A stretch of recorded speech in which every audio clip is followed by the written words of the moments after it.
I'm particularly excited now to turn it over to our parent and patient partners. We've been talking about them a lot. We've heard from a couple of them, but I'm really excited to have them share with you how they are working together as groups of patients and parents in the network, both on their own sort of activities, projects, and ideas, but also the ways in which they are currently and the ways in which they want to continue to partner with our care centers.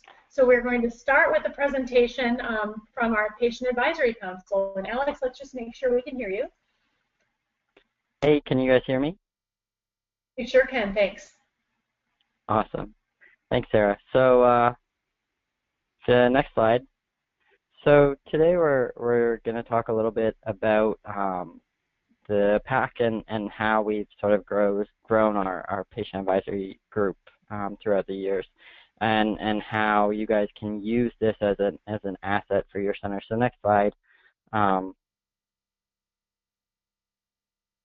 We have our goals for tonight's session, and so those goals for tonight's session are, you know, like I said, to illustrate that we're a valuable resource and to convince you that, you know, you should have your members joining us on the PAC.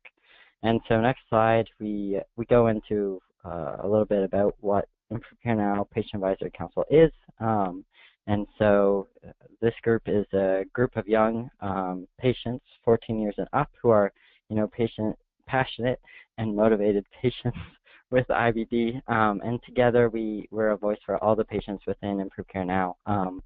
And so we contribute to research studies, we share valuable experiences we've had in healthcare and with different doctors, et cetera, and we raise awareness not only for inflammatory bowel disease, but also Improved Care Now via lots of social media aspects. We have the blog, our Twitter, and as well we have Instagram and Facebook. So next slide. So the question really is how do we do all of these different things? We do, you know, a lot of different things, and so tonight we're going to sort of break down how we do it. And so the way that we do it, next slide, is using this 5-star model that is based off of a business model, which is based off Galbraith's star model for those of you who are interested in this sort of thing. And so the 5 points of that is strategy, structure, process, people, and rewards. And so we're going to go into each of these different components. And this really allows us to, you know, look at our program and ensure that we have everything, you know, covered, and it allows us really to measure that success and ensure sustainability over time. So first we're gonna start with strategy on the next slide, and so the next slide after that, just a little, you know, overview about what our strategy is.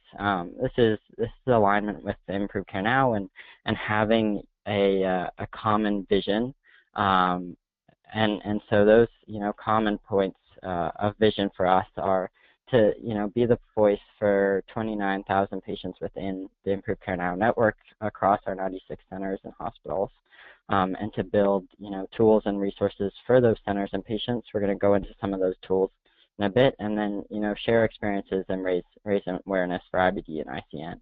And so next slide will that shows you just a little bit about how we measure some of that success. And so we use quarterly task force evaluations to do that. And so the latest one of those went out in April of 2017. And as you can see, we have the survey image here as well as the result from the graph. And so the initial survey was sent out and the results were very positive. We learned some different things, but of course learning things is what helps us to improve. So on the next slide, the next step in the STAR is structure. And so structure, we're going to go next slide, structure of the PAC and how we're structured. So we have 2 co-chairs, that's myself and then Bianca, who's a patient from Michigan, and we're split into 3 task forces: communication, advocacy, and recruitment. Our communication division focuses on social media, which is all under the username ICN Patients if you want to look us up. And then advocacy is our group that really focuses on raising awareness and understanding, while recruitment is focusing on recruiting, new patients and integrating them into the pack. And so next slide, you'll see some of the different people that are involved. So you have our co-chairs. We have each of our task forces have 2 co-chairs as well. We also have an innovation committee, which is similar to the Improved Care Now Research Committee that we'll talk a little bit about in a second, as well as a couple of liaisons that help us stay connected as a whole. So next slide. These task forces really allow us to to maximize what each member has and their strengths, and work towards common goals. And without this leadership and the structure, essentially, we're a bunch of kids just having a whole lot of fun, eating pizza, hanging out, etc. Without the structure, we aren't what we truly are. And so then we're going to go with next slide into the next aspect, which is process. Next slide after that. So next slide, it indicates some of the some of the process that we have, and so we've done a lot in the last 6 months to sort of standardize some of the processes that we have, and one of those, only a part of that indicated here, is our new toolkit creation process. So this is where the innovation committee, which is similar to the research committee, comes in.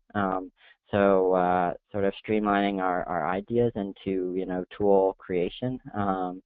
And so in addition to that, also we have standardized our operating system. We have monthly meetings, and we keep meeting minutes, and we also have leadership meetings before those monthly meetings. And so in addition also to this innovation process that you see on the left-hand side, we also have standardized our onboarding process. So next slide, we'll move into our people aspect, which is really an exciting part of the pack, because it's the people that make us truly what we are. And so one of the examples of projects that we've worked on to strengthen our people has been basically a professional sort of mentoring program. And so when a new member comes into the pack, we pair them up with a buddy, somebody who has been in the pack for a little bit of time to sort of answer questions. It's also an automatic relationship that the person has when they join, and it allows us to really develop the sense of community and support and collaboration within the group. And really, it's allowed us to sustain membership simply because they have this built-in relationship, and they have an avenue to get their questions answered automatically. Next slide. And so lastly, the last aspect of this system is rewards. And so what does a patient get out of joining a group like this, the Patient Advisory Council? And so next slide, we have an example of what that is, and so this is what we call member highlights. Every month on our calls, we do highlights of our members. This is a great one, I feel like, because it's 2 of our members who did it together, and it sort of shows you one of the rewards, which is just the support and the friendship that you have when you meet other patients. And so 2 of our patients, Missy and Kelsey, did this member highlight together because they've built such strong connection and friendships through the group.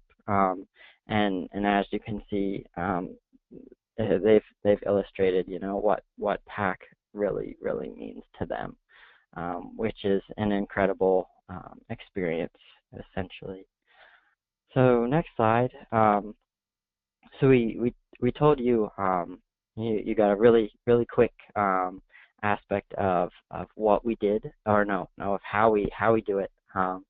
Our structure and all those points that make us who we are.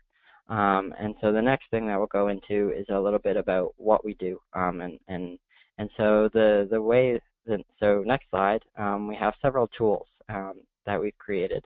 But first, let's talk about membership and an indication of how far we come. So initially, we started in 2011 and we had about 10, 12 members up until about October, December of 2016, or of 2015, sorry. And so it was, it was a mix of, we started on Facebook. We didn't have a structure that could sort of support a large membership, but we put all of those different things that you just saw into action, and our membership has gone from that 10 to 12 to about 35 members, which is amazing. So next slide.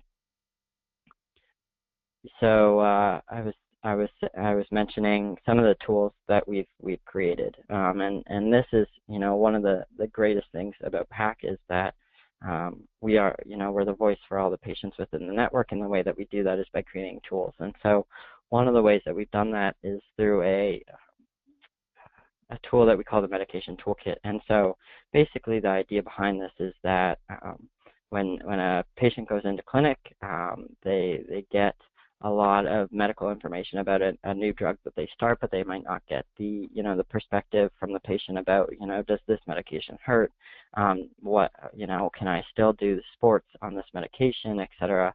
And so what we've done is for each of the IBD medications, we put together a comprehensive guide, and for each medication we have these profiles like the one that you see here from a lot of patients. And so we answer these common questions from their perspective and give a picture about them. And the idea is that really you can take these and give these as a supplement in clinic, in addition to the the medical information they give about the medication at the time. And this is to answer frequently asked patient questions. Next slide.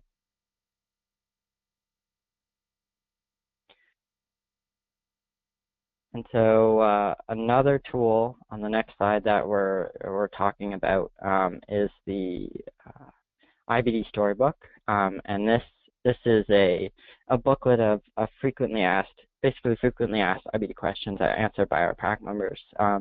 The page indicated here is one about what helps you relax.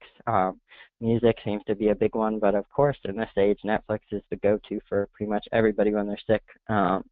And so it's things like that we've sort of put together into a booklet, and this is currently being sent out to a designer to put it together into a booklet format, and we're hoping that to have this out in September for the next conference. But it covers a multitude of questions, from relaxation to how do you describe your disease and how this has changed your life. And the crazy thing about this is that all of the answers were generated and gathered via a group texting app, which is kind of crazy considering technology these days.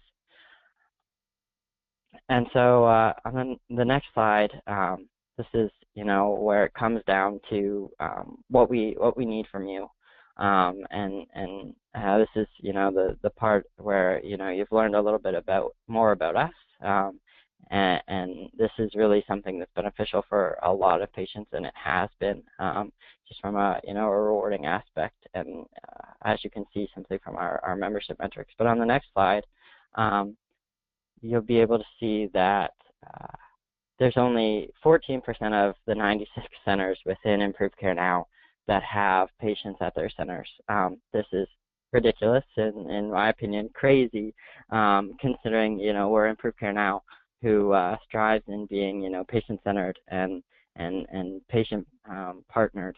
And so the fact is that this needs to improve. And so at the last conference, we charged Improved Care Now and Improved Care Now centers to raise this statistic to 25% by September. And so really, this does not take a whole lot. It's only 25% of those 96, which is is equivalent to about 25 centers within the network, and I think that's attainable. So we would like to ask you to sign up your patients. If you are a patient yourself who's listening into this and you're like, I want to make a difference and I want to get involved, this is the group for you. and we'd be happy to have you. And so on the next slide, it shows you what do you need to sign up, and how can you sign up. So either you have a couple options. If you have questions, you can email us at pack@improvecarenow.org. If you have patients who are interested in PAC, if you are a patient who's interested in PAC, all you have to do is go to improvecarenow.org/patients. So go to the improvecarenow.org website and sign up there. If you go to improvecarenow.org/patients, it'll come up with the Patient Advisory Council, a short snippet about us, and some information there. You put in your information, and we'll send you more information and add you to our listserv. So thank you all. That's all I have. If we have any questions or concerns,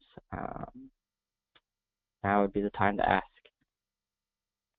Thank you, Alex. Yeah, we definitely have a few minutes for questions. If anybody wants to put questions in the chat box, in particular, I would like to challenge any of the PAC members on the call to go ahead and type quickly in the chat box one project or activity they've been involved in the PAC that has sort of meant the most to them, just so people can hear some additional examples. So let's give that just a second. And again, if others have questions or comments, please go ahead and let us know. While we're giving people a second to do that, I just want to sort of amplify this challenge that Alex shared for the network. And those of you who are at the Spring Community Conference probably heard many of us say, Alex, that's too low. We want to challenge even more centers to do this. But I love how the PAC and all of the activities they're doing has taken to heart and really used a lot of the quality improvement strategies that you've heard about throughout this call in their own work. So they've built a structure. What Alex didn't have time to go into necessarily, but I have found very interesting, is when they try things out, they try things out on a small scale. Just like Esther said, they try things out on a small scale at Mass General. So I think the PAC, as well as other groups involved with Improved Care Now, it's been very gratifying to see how quality improvement has sort of infused their cultures in the way they look at doing things. So I will just share that in the chat box, Bianca shared that the Ostomy Toolkit was one of her favorite things to be a part of, and Chantel shared the storybook, which Alex just showed us, is sort of one of her favorite activities. We had a question in the chat box, Alex, that I'll let you answer. Is this a local group or an online group across the country? Where are you located? That's a great question. So to answer the question, so we're a national group. We have members that span the U.S. all the way. We have actually Canadian member, so I guess you can say international. And so really we're all over the place. We meet virtually once a month, and then some of our members meet in person at community conferences, which are biannually in April and then in September. And so it's crazy. We do a lot of work virtually, but yet we do so much that we can. And it's interesting, and going back to one of the comments that Natalie had one of our members had post-conference this year, and she said that it's kind of crazy saying to people that you've never met before in person, saying it's nice to meet you when you're doing all of this virtually with people all over the country, because it sure feels like you know them. So that answer the question. That's a great answer, and I will just share. Another thing that you commented on was your use of social media within the PAC, which obviously is a great way to reach patients because they're all staring at they're all on their phones very frequently, and it just strikes me that I in some days I actually, even though I'm very involved in the leadership of Improved Care Now, I learn more about little things going on from following the ICN patients' Twitter stream than I learned from anywhere else. And so for those who want to follow the PAC, their Twitter handle is just @ICN patients. And again, when we send a follow-up email with the slides, that will all be included. But it's a really nice way to get updates on these projects that Alex mentioned. And I also see people more and more. I've seen some clinics go on Twitter and say, hey, I need feedback on this. What do patients think? And I think the more of that, probably the better from your perspective, Alex, because I know you all really want to be sort of day-to-day assistance to the centers. So thank you again for that Yeah, presentation. Actually, sorry, there's one more question, Alex, which is, how would someone be involved locally and nationally at the same time? So if the center has a limited number of kind of involved patients, how might it look to be involved both at a local and national level, and what are the benefits of that? So I think the answer to that is you should be, and I think the answer too is that a lot of our members are. I think going to personal experiences that Alex has had at my local center. I started locally, and what that looks like. You take part in the local CCFA walks, or you go to a meeting, a QI meeting at your center, and you take part in those. And I think it's about the idea is spreading involvement in every direction. And I think we also see that it's an easy way if you start local involvement at your center to spread national involvement as well, because you sort of form pockets, and you form local networks that you can take advantage of. And so I guess the answer to that is you strive for both. It's great to ask your patients to get involved at your center in QI, but at the same time you should be asking them to join the pack, because they're going to get two different things out of those things. They're going to get the national support and the connection from other patients nationally, but they're also going to be able to help locally, which is amazing as well. Great, thank you. Well, thank you, Alex, and thank you to the other patients on the call. I know there are a number of you, and you have been very active on social media for the last over 3 hours, so thank you for helping spread the word. And I know you're looking to grow, and I hope others on this call will help you reach that goal. So thank you again for your time and everything you do.